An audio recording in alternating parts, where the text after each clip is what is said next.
there's a little bit of a little gospel call and response thing going on here. This totally caught me off guard. Just an absolute. I freaking love this song. Good. So aren't you glad that we didn't gloss over this record?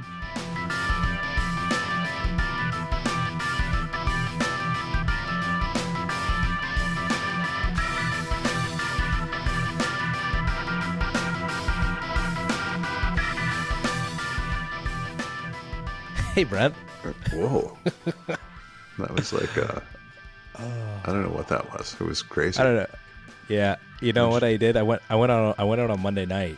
I kind of let loose a little bit. I think I'm feeling a little relaxed still from Monday night. Tuesday morning was not great, but where'd you go? Monday night with Chuck's Roadhouse here in Chuck's Aurora. Roadhouse. How is that? Went place? up. You know what? Pretty good. Pretty darn good. I had the buffalo chicken quesadilla. Wow, tasty. Actually, really tasty. Yeah, they got good drink special nights. Like pitchers and stuff. None of that happens on Monday night, but if you go on a Thursday or something, they have good drink nights. But yeah, no, I just met up with a buddy from work, and I think I'm just feeling a little, nice, a little loose, a little relaxed, It's the week kind of kicked my ass, but I'm still feeling like I got out, let loose a little bit. That's okay. You got to do that every now and again, right? Yeah. No, I think so. Especially with a couple of kids, right? So I had noticed a couple of weeks ago I was watching hockey, and Chuck's Roadhouse, play their commercials prominently during the Leafs games, and I noted how really truly horrible those commercials are. Have you seen that commercial with that guy walking around and he takes food off people's plates? He's the camera's following him and he's walking and he's like, this is the best night of my life, and he reaches on some woman's plate and grabs a fry and he eats it, and I'm like, that's completely unrealistic. You would never do that. Does he know everybody in this restaurant? And then he cuts somebody's, it's so bizarre. I'm like, this place... Did we not just get out of a pandemic here? What are you doing touching other people's foods? Well, there's that too, right? So did you see that guy that night? No. If I did, I was that guy. Yeah. What's funny? It's not really funny. It's kind of sad. When I went to Thunder Bay, T-Bay, Deke, T-Bone, I went to Thunder Bay to represent. I went to Thunder Bay to visit my buddy at Lakehead. Right. And I might have had a few too many, because even the bus ride to the restaurant we went to was a little fuzzy. But I do remember going and sitting down at somebody else's table and eating nachos with them. Their nachos. Yeah. Oh my God. It wasn't my finest hour. But to your point, it could have been me, but not this time. You're that guy that the next day people are like, remember that guy who was super wasted and he came and sat down and he was eating our nachos and we didn't know what to say and we wanted to get him kicked out. Oh, hey, look, there he is, passed out in the bus stop, right? Well, yeah, that was me that night. Not passed out in the bus stop, but the idiot that sat down and ate nachos. So if for any reason people who remember that night from probably 10 years ago, I'm sorry. That's so funny. Thanks for being cool about it. Maybe it was T-Bone. Might have been. Maybe it was T-Bone. Maybe it was T-Bone. T-Bone, D. Let me know.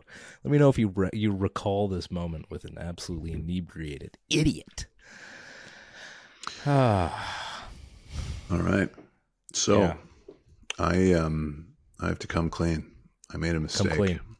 Okay, you do it. So tonight I had requested safe space here, Brent. What's that? Safe space? Safe space. Good. Go for it. Okay. I feel safe.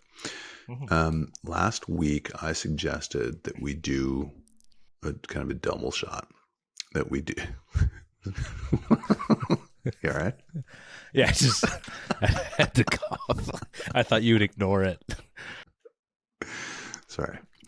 Go ahead. Double shot. So we were going to do Talking Heads, and we were going to do Blondie. Yep. The more I thought So I listened about to both. I listened to both. Good. Good. Yeah.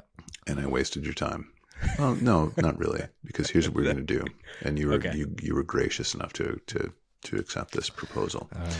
So the more I thought about it, I thought I don't know. I think we should just do both records, by themselves. Entirely, yeah. Yeah, just because like Speaking in Tongues is, I thought, I hadn't listened to it in a long time. I'm like, this is really great songs. There's some okay songs. So I thought, let's just combine them. But then I thought, the more I listened to it, I'm like, we could do this album on its own. So what we're going to do now is this episode will be dedicated to Speaking in Tongues. Next week's episode will be Blondie's Parallel Lines. So they each get their own episode instead of doing a 2-in-1. All right, great. Speaking in Tongues, 1983. Let's do it, yeah. Hey, tell me something first. What does King's Lead Hat mean to you? King's Lead Hat. Yes.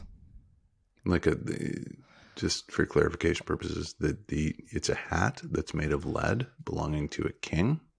Yes, right? Correct. King's Lead, as in Lead hat. Mm-hmm. King's Lead Hat. I don't know. It's a Brian Eno song from 1977. Okay. Don't know it. It is an anagram for Talking Heads. Talking Heads. How about that? Yeah. Wow. King's Lead Hat. Well, the Talking Heads? Just Talking Heads, right? Mm-hmm. Just Talking Heads. Yeah. Wow. Yeah. Yeah. Pretty cool, eh? Where did you come across that? I dissected it myself. Absolutely not. No, Wikipedia. But I thought that was I thought it was really cool. I just did my research. I came across that. And I thought, wow, that's cool. Let's lead off with that. Let's lead off with the lead hat. So, that is cool. Anyways, speaking in tongues. Yeah. Before we get started, can I draw attention to the T-shirt that you're wearing, please? Oh, fair. Yeah, T-Bone. T-Bone. Yes. There it is, right there. There's the T-shirt in action. I can't believe I didn't even think about. I obviously I wore it. I'm going to talk about this tonight, and I didn't do it. So thanks for bringing it up. There it is. Yeah, there it is. I had mine on the other day. Thank you, T-Bone. You're a good man. Nice, so good. Love it. Sorry for eating your family's nachos. Yeah. You eat the family's nachos, then the poor guy gives you a T-shirt. He gives me a T-shirt. Gives me the shirt off his back. That's right. People in Thunder Bay. Yeah. Yeah. All right. Speaking in tongues. So, yes. What did you think of the record? Boy, I tell you what, it was kind of like the same instance as the Cars. I was going into this, I'm like, man, I know David Byrne's voice. I know Psycho Killer. Right. I know Once in a Lifetime. Like I know this voice, and I'm like, this is gonna be terrible. I am not looking forward to listening to the Talking Heads, right, at all. Once again, really glad I did. Glad you brought this. Love it. Like, we'll talk about a few of the clunkers, but overall, I was like, right. I felt like, I felt like when listening to this, I just could see a whole club of really bad dancers, just like, like I was there too. Like that would have been me at the time as well, just because that's how but like I just saw really bad dancing listening to this, but I saw people having a great time. Yes. Yeah. This almost was like, so first of all, it's like a combination of white art rock with black funk, really. Yeah. Right? Totally. And it kind of created this model that would go into the 80s. And this is why I wanted to talk about this, because it's in tandem with what we've been talking about, up to this point. This record almost was like the mold for what we would hear in the 80s. And I'm talking about bands like Prince, right? So like Prince is like, you can hear Prince a lot in a lot of these tunes on this record, in my opinion, because it's funk, right? It's very funky. It's funny that it's new wave, but when I think about what new wave is, it's kind of like this umbrella that kind of covers everything that happened after punk, right? So post-punk, power pop, ska, a little bit of reggae, and everything that wasn't hard rock that kind of succeeded that punk movement. And this was definitely it. But art rock, like kind of, modern, intellectual, unique approaches to rock mixed with like super genuine funk, right? So that's really what this record is. Awesome. Man, it caught me off guard. I wasn't expecting, like, that's what I like. Again, love going through these because all I heard were the radio hits, at least the radio hits that I'd known of. And obviously I know Burning Down the House. It's just, their biggest song, I think, right? It is. It's their only at top that 10. time anyways. Yeah. Mm-hmm. Wow. The cool thing about them is that because of that blend, they're like this, and Byrne is kind of like this charmingly goofy guy, right? You've probably seen that video of him in that great big oversized white suit, and I think it's the Once in a Lifetime video. I'm not sure, but he's a weird guy. Like for lyrics, he just kind of speaks nonsense, gibberish, and forms these phrases, the vocal melody that fits into the song, and then he puts words in there. But the phrases are like, the lyrics don't really make any sense. So what he just collects these kind of phrases and writes them down. That's what he did. And so he would say things like, I have another body, or pick it up by the handle, or you travel in double, like just weird shit like that. Right. And he takes these phrases that he took these phrases that he had, and he like applied them to these vocal melodies. And he said that's how the lyrics on Talking Heads records work. Like, wow. It's just a completely unique approach. Hence the title of the album, Speaking in Tongues. That came from, him just speaking gibberish and just kind of putting the lyrics in place in that way. And that's where that came from. Well, I think it was a tactic that Brian Eno gave him when it came to writing, or at least trying to get lyrics together, because they worked with Brian Eno for their first 4 albums. Yeah, this was their 5th album. Yeah. So they worked. So this is the first album they stepped away from working with Brian Eno, and there was a gap. They kind of had their own little side projects and things like that in between this, because I think this was also the largest gap in recording albums. So between 77 and 80 or 81, they released 4 albums, and then they took this time away, and like within that time span they released 1 album, right, between 81 and 83. So so there's kind of gave them a bit of a fresh approach, and why they kind of came into this with a lot of funk. Yeah, so great though, right? I'm so glad you like it. Yeah, me too. It's funny though, I did read something somewhere that somebody was like, you almost feel like by the time you get to Moon Rocks, you almost feel like you need a slowdown. You need like something in between to have even things out, because and I do agree with this point. To me, I don't get anything out of listening to this front to back. I don't get anything out of this as an album listen. Really? Yeah. Okay. But I do love bouncing around. I love listening to the different songs on the album, not in order. So it doesn't flow for you?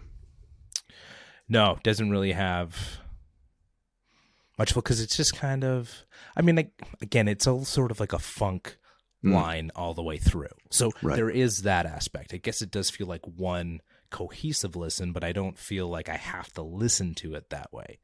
Like bouncing around works for me better. I think you're right. I don't think you do. I think that the sequencing was an afterthought, and that if it was a thought at all with this record. Right. I think you're right. I think they just kind of threw the songs in there. And it's just like very kind of helter-skelter in the same way that the lyrics came in, right? And the vocal melodies and everything. It's just kind of, and that's art rock. You just kind of throw it all together. Yeah. So, yeah. Definitely. Yeah. Well, Burning Down the House, want to get into it? Should we jump in? Track one? Yeah. When did you, tell me about you hearing this song. When did you hear this song? What was your first thoughts of this one? I heard this in high school, and I remember thinking, like, it's kind of, I didn't really put the funk thing together yet. I just thought it was extremely unique. And I remember thinking, this is like this really kind of absurdly wonderful band almost, right? Like, just, do you know what I mean? Because they're not rock, they were funk, but like it was just the burning down the house thing was like, this is so bizarre, and it's almost like this kind of circular. I don't know. I took note. It was on a bus trip, like a sports trip, and I was in junior, and the seniors were playing it in the back, and I was like, wow, that's really cool. Actually, this is like 1984 that I heard it. Like the following year it came out. So yeah. So you liked it. You liked it the first time you heard the Talking Heads. Yeah, yeah. That song came together after France was at. There's a band called Parliament. They were like this. I don't know if you've heard of that band. Parliament Funkadelics. Exactly, right. P-Funk. So he saw them, I think, the night before, during while they were recording this record, and he came into the studio and he was like, "Oh man, like, you know, we gotta see if we can do something with this vibe." And they were playing this thing that he was fooling around with on the drums, and Tina Weymouth is going along with him, and Byrne jumped in, and so France starts yelling, "Burn down the house," because that's like a P-Funk thing, and they started chanting it, and then, you know, Byrne started chanting all these other things like "Foam Rubbery USA." I don't know why. I read that in this book. It's just like "Foam Rubbery USA." We're burning down the house instead of burning down the house, or yes, or yeah. Oh wow. I have no idea. Like, he would come up with those lyrics, you know, like, "I have another body," and something is just like out there, right? Anyway, so they worked it down to, like, instead of "burn down the house," like "burning down the house," and he just kind of put all these lyrics together that kind of suited that, and, you know, off they went. That's cool. Yeah, that's cool. It's a good story. It's a good story to start it. That's cool. Mm-hmm. Yeah, I'm just over it. I'm over the song. I'm not into it anymore. So, as I said, when it started out, I was like, ugh. And then Making Flippy Floppy came on, and I was like, God, I was right. I think it come between us. Oh, damn it. Oh, more of this. It's so funny. That very Prince okay. inflected, don't you Is think? Yeah. Do you know? No, Prince? I don't know. I don't. I mean, I know, like, When Doves Cry and Purple Rain. Little Red Corvette. Little Red Corvette, yeah. Should we do Prince on the show? You tell me, Brent. This is part of my journey. Okay. Maybe, actually. Maybe now. Maybe now. Of course. Bring him on. I haven't listened. There you go. I'm not the biggest Prince fan. I do very much respect and admire his musicality and musicianship, but I think that maybe we should do that record too.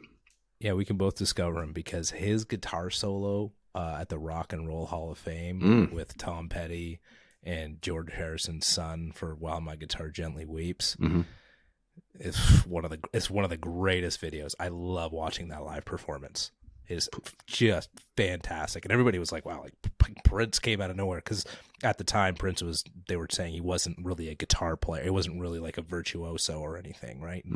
And so after that, he came out and he did this crazy solo. He fell back, and he leaned onto his, like, assistant while still playing the guitar solo. And, you know, even Tom Petty talks about it. He's like, one of the greatest performances I've ever been a part of. So, and that's saying something. Yeah. You know, oh yeah, I saw that clip, and it's electrifying. It really is. But I had seen in Purple Rain, the movie, or, you know, live footage, him playing lead, and he's terrific, man. Like, right. Okay. He could play. All right. So, you know, and that was not something that was kind of known to me when that record came out in 80. I think it came out in 84. I was like 15, and I was not into Prince at all. No. So you were just getting into Talking Heads. That's right. Exactly. Yeah. Remain in light.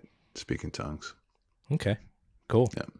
Well, yeah. Anyway. Let's come back, but yeah, Prince sounds good. I'm in. Yeah. We can discover them together. Okay. That'll be down the line, because now I have this little path. I have this idea. Great. I love it. I'm excited for it, because we're going into the 80s now. Make it flippy floppy. What do you think? What do you think about it? I like it. Like I said, it's got that kind of like Prince funk vibe. There's a weird, like a raga style solo, right? That's very Middle Eastern. They have a little too much of that on this album. There's like, these songs are just a little too long with some of those moments. Well, that's what I mean about art rock, is that there's a lot of experimentation and unconventional approaches. Right. So, yeah. Interesting in some respects, in others, not so much. And again, that's why I wanted to just kind of like do this and Blondie at the same time, because I find that Blondie has a couple of those too. But we'll talk about that next week. You know, it's funny. I talk about his voice kind of being like so like different, and you know, nothing can come between us, and you know, with that one and Burning Down the House is okay. It's a little bit better, but still not my favorite, just because I heard the song so much. The more I listened to these songs, like especially Mikey Flippy Floppy, I got a little more into it, especially after I went through the rest of the album. I came a little more around to Making Flippy Floppy, but just not my favorite. Girlfriend is better. I don't know why. For some reason, I absolutely dig this tune. Oh. And I could almost say that his voice is like even more like, the body, you know, like even. He's like, just like almost hoarse. Crazy, but there's a great groove to this. The way that he uses his voice with the way that it goes, I think that's what that all of a sudden I'm like, his voice works. It makes sense with this song. Yeah. This is like pure funk. If you listen to the bass line is kind of like the unsung hero in the song. If you listen, it's like, you know, it's not, she plays these weird, like, like it's really kind of, she plays these cool licks in the background. You know what? I will admit it was difficult to pick out those parts. It was difficult to pick out instruments listening to these. I didn't know what was happening. I didn't really know where, like, whether it was synth or guitar or bass guitar. A lot of it was just like mishmashed together, like great melodies. But when I watched, what was their little documentary there that they made? Stop Making Sense. Stop Making Sense. Okay, so I put that on, and in the first little bit, you know, it's live, right? So it's real, it's raw, and it's the first time Tina Weymouth comes out, and I'm listening to her play live, and I'm like, holy shit, she's really rocking the bass. Like, I feel like I lost that in some of this, but when it was just the two of them playing, I lost that in the album, but when I saw them playing live, and I really, like I was saying, hear it, I was like, man, she's killer. Slippery people. There's a little bit of a little gospel call and response thing going on here. This totally caught me off guard. I was not expecting this from the Talking Heads. From Talking Heads. I'm saying the Talking Heads. I know they're just Talking Heads, just like it's Arkells, not the Arkells. That's right. But I keep saying the Talking Heads. No, I understand it's Talking Heads. This was did not see it coming from them. So when I just an absolute. I freaking love this song. Good. So aren't you glad that we like didn't gloss over this record? Well, I would have brought a lot of these songs anyways. If we were going to do the double, I would have been like, hey, here are the ones that I really love. And it would have been like minus 3 songs. But it's so good. I love it. Love that call and response. Love the funk. Yeah. Fantastic. And just the richness of that, like that Nona Hendrix vocal is just like fantastic. Oh, absolutely. She makes the song. Yeah. Again, still like didn't really need it to be that long. You didn't really need that interlude. I mean, I guess at the time people probably loved it because they were just there doing like the 2-step or something like that for like, you know, however long the song is. I could see that. But listening to this in album form, I'm like, move it along. Come on, guys. I kind of feel like these songs would be hard to dance to, like Burning Down the House maybe being the exception, but a lot of these are at this really kind of quick tempo. And there's a lot of, you know, when you hear songs, there's usually like a throbbing kind of like bass that you kind of acclimate to the rhythm of it. Do you know what I mean? Right. But with these songs, it's the high tempos, the stuff going on, and you'd be like dancing like a scarecrow kind of thing, you know? Well, based on the archival footage I've seen of old punk shows, I don't think you really needed to be the best dancer at some of these concerts. So I agree, if you're trying to dance properly or in rhythm, it'd be tough. But I feel like people here were just like, oh, totally. They're doing the Elaine Bennis dance. Yeah, that's right. Yeah. With the thumbs. Oh yeah. Oh, Elaine. Yeah. I get Wild Wild Gravity. I love it. It's Hate like it. there's a little bit of reggae in this song. Yeah, sure. I feel like. Yeah. Right? This song, have you ever heard a song called Electric Avenue by Eddie Grant? Oh, yeah. Yeah, Came yeah. out like 81, 82. Okay. This song kind of reminds me of that a little bit.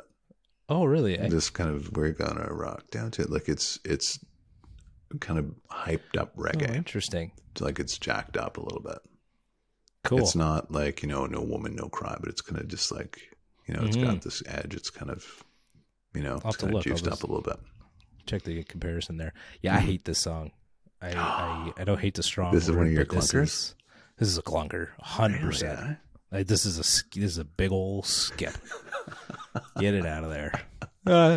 What? Like, again, not that his voice is much different from Girlfriend is Better, but I just don't like the way he uses it here. Yeah, I get that. For me, Byrne's not really a vocalist, right? He's almost just he's hosting this record for me. That's how I see him. He's like the host. He's the guy who's saying, "Hey, Jensen, like, here's what we're gonna do with this album." Yeah.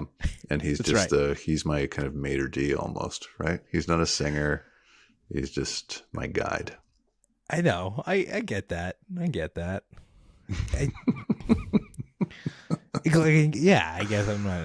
I don't know. I don't know how to respond to that. I agree. He's not a singer. No. But if he's going to use his voice in these songs, I appreciate it when he uses it in a way that's palatable, conducive to exactly conducive to easy listening, or But so yeah, not a big one. Not a big one for me. Swamp, on the other hand. Oh, do you like Swamp? This is a ton of fun. This is a ton of fun. Oh, I love Swamp. This is a great song. So a little bit of blues in there. Yeah. Right? The John Lee Hooker, like Billy Gibbons from ZZ Top, like the how, right? Isn't that awesome? It's so good. And it's funny too, right? Because it's got a swampy feel, It just feels swampy. Yeah. Yeah. I guess that's the blues, maybe. I guess that's the bluesy take on it. But I've always loved that about this. That kind of, it's almost like a little bit like sarcastic, the way that he does it, because he really kind of lets himself go when he's doing it. But I think it's a nod. I do to Gibbons and to John Lee Hooker. Ridiculous like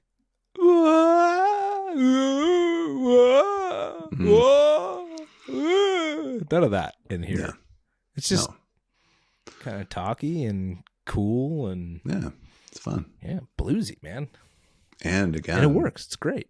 A little bit of gospel too. Again, that tinge, right? Yeah, I love the song. It's great. Yeah, great too. And I think this is a song that you would know outside, like if Burning Down the House, and This Must Be the Place, and Once in a Lifetime. I think you are familiar with this song too, because it made the rounds on classic radio for sure. Maybe a little more commercial appeal with that bluesiness to it. Oh, certainly. Considering what was out certainly. Prior to that. Yeah, for sure. So what are the other clunkers? What about Moon Rocks? Is that a clunker for you? No. Moon Rocks is great. Okay, good. Yeah, love Moon Rocks. Is there anything? It's that guitar, boodaloop, boodaloop, like or whatever it is. I love that in the song. It's super, just I don't know, just a cool little quirky with it. I mean, everything's quirky but the Talking Heads, but no, Pull Up the Roots. That's clunker. See you later. I could see that. It's a bit disco-y. Was that it? There's a little bit of disco there. Long. 5:10. I mean, Moon Rocks 5:45. Again, a lot of these songs just dragging a little too much. Now, what about the final track? It's kind of it's funny because it's not funny. I don't know why it's funny. I don't know what I'm gonna say. It's funny.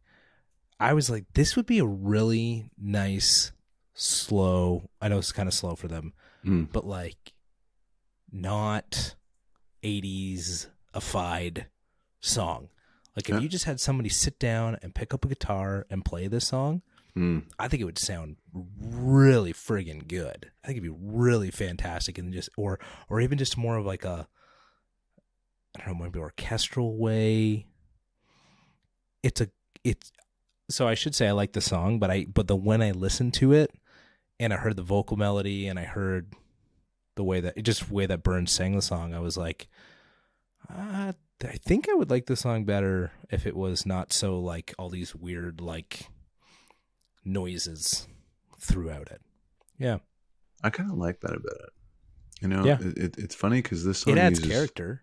It doesn't it? Like that's what Yeah. It's very I don't know. There's like a brightness about it. Mm. But it uses this this thing called it's like a musical device called an ostinato. And what an ostinato? Okay. Do you know about this? Yeah, I think I read about this. Like this is the naive melody part to it, right? It's sort of the repetitious feeling of the music. Yeah. So it just repeats the same motif over and over again, which like most bands don't do that because they use key changes and modulations. Well, you can use modulations, but like it's the same pattern all the way through the song. There's no differentiation from chorus to verse and stuff like that. Other songs do that. The Verve, Bittersweet Symphony does use an ostinato. There are a couple others too. I can't think what they are. But anyway, typically that is like frowned upon because it's boring. Right. I think it was Bolero. Bolero is one of them. That's Bolero right. is one of them. Yeah. Bob O'Reilly also uses ostinato. Right. But yeah, typically you'd shy away from that. Like Queen would never do that, for example. Right. But it works. I think I love this song. I play this all the time. I think it's great. Yeah. I really enjoy it. Yeah, no, it's a good song. It is a good song. I just couldn't help but think of it being just like looking at it in a different style. I just feel like there's actually, because when he starts saying, it kind of was like, I shouldn't do it, but right? I feel like he just kind of ends up ruining it, like by coming at it with that kind of like with that voice. But I guess what they were saying, this is kind of almost the closest thing to a love song he would write or be able to express himself with.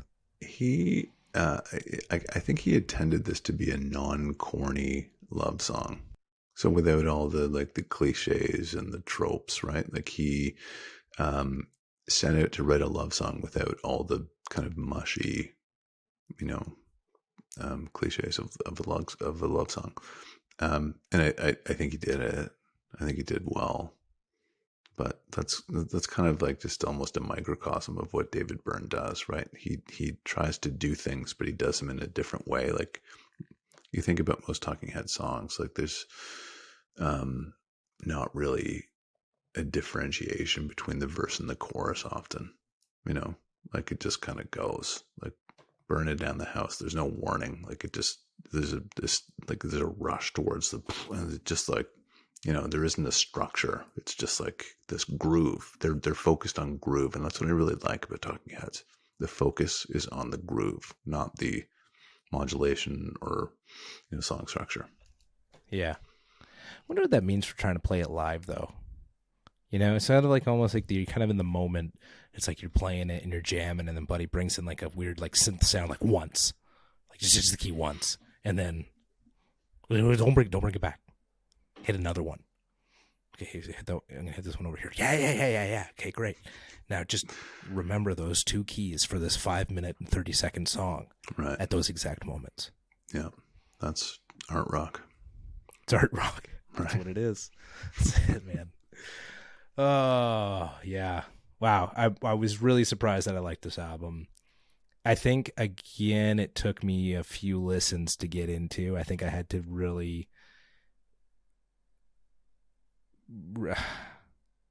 I'd really get through these songs a few times, but once I did, not for Swamp, I was immediately Swamp, Slippery People, and Girlfriend is Better. Like those 3 songs, I was like, what? This is great. This is fantastic.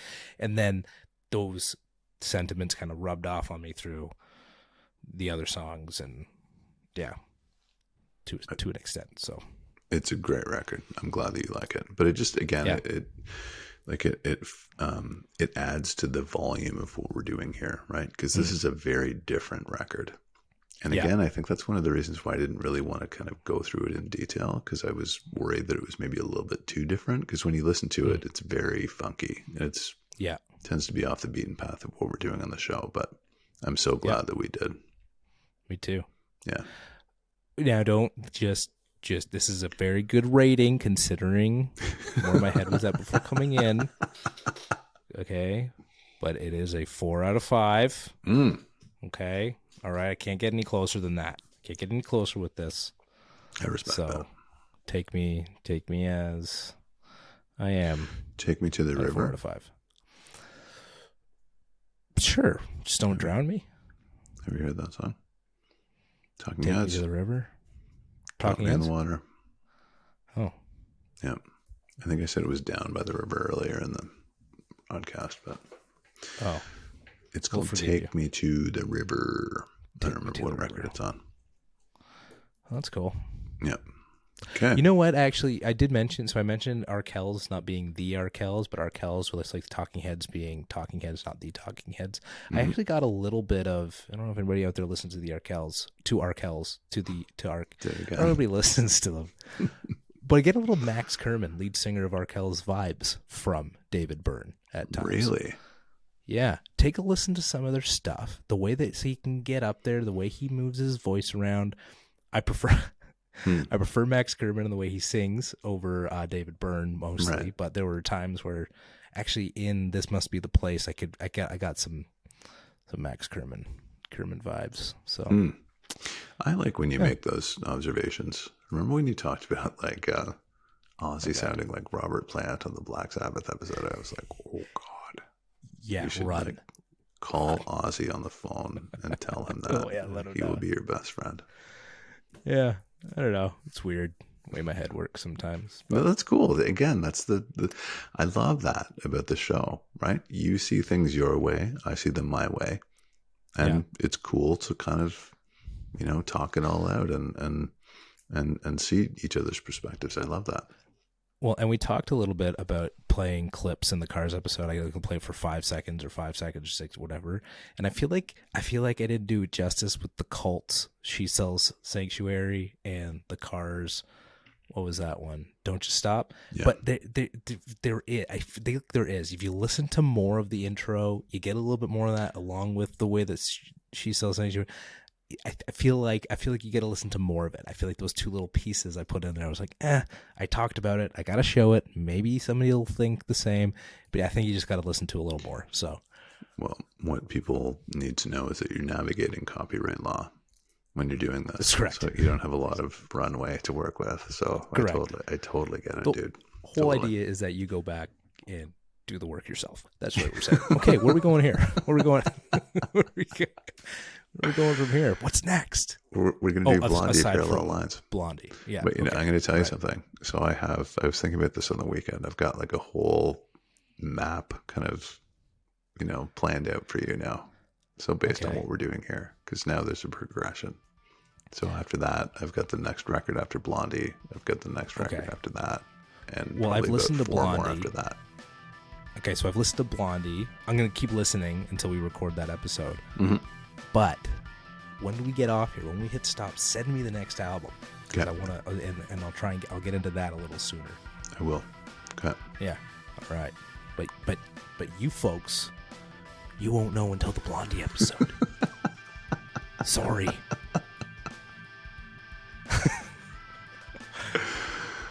All right, man. So come back for the Blondie episode. All right? Okay. I'll be back. Great. I'll see you next week, my friend. See ya. All right. See ya, Blondie. Cheers. Blondie. Cheers.